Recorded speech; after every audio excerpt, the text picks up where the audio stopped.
In this video, we are going to see the summary of the Fire Sermon, the third part of the poem The Wasteland, written by T.S.Eliot. The Fire Sermon is the third section of T.S. Eliot's The Wasteland.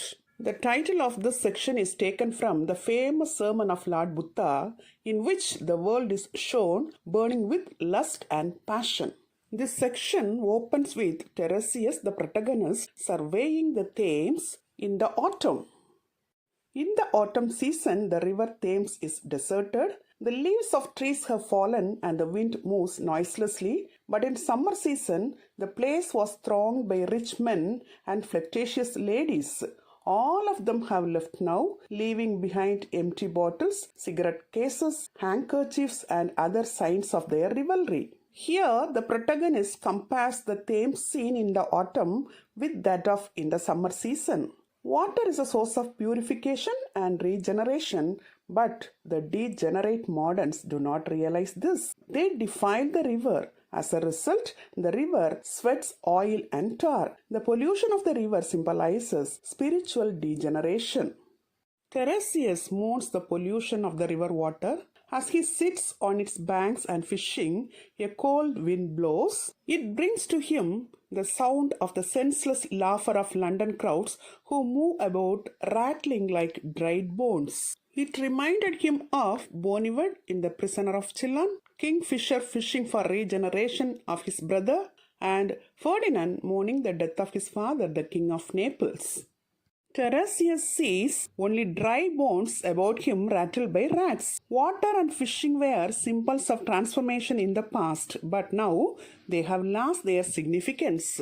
It shows the spiritual degeneration of the moderns.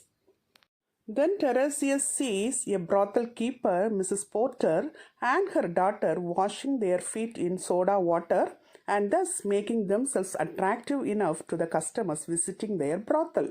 Then he describes the sounds of the horns of the cars bringing coarse customers as Sweeney to Mrs. Porter also. Through these characters, he shows the lust and sexual perversion of the moderns.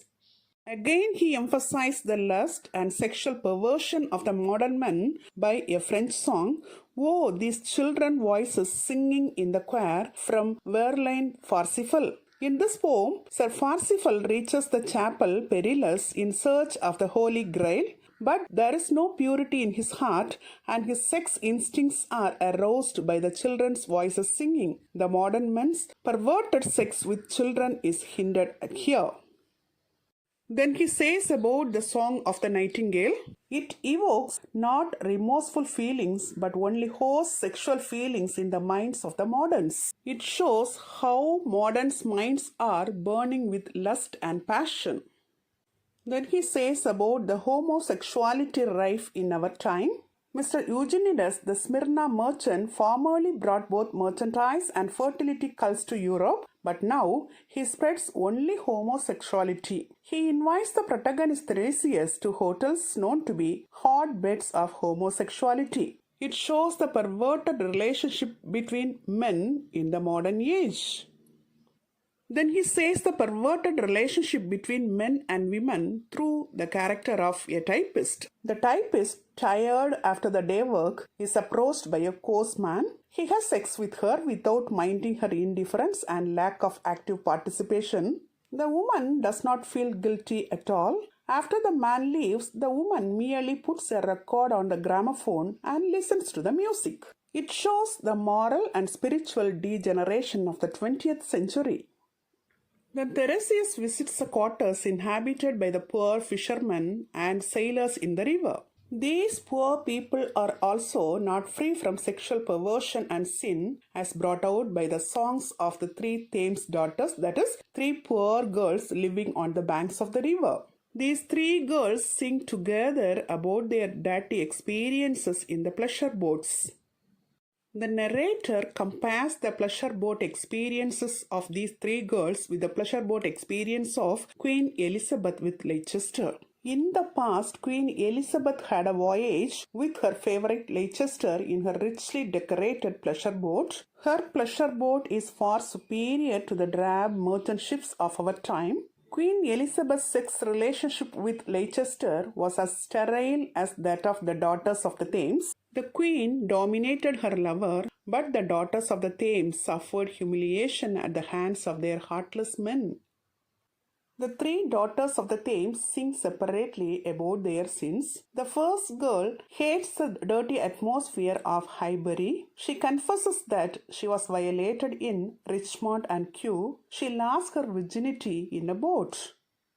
The second girl had quite a moving experience. Her lover wept after the event and promised to reform. The girl did not show any concern, for she knew that the man's remorse was not a passing feeling.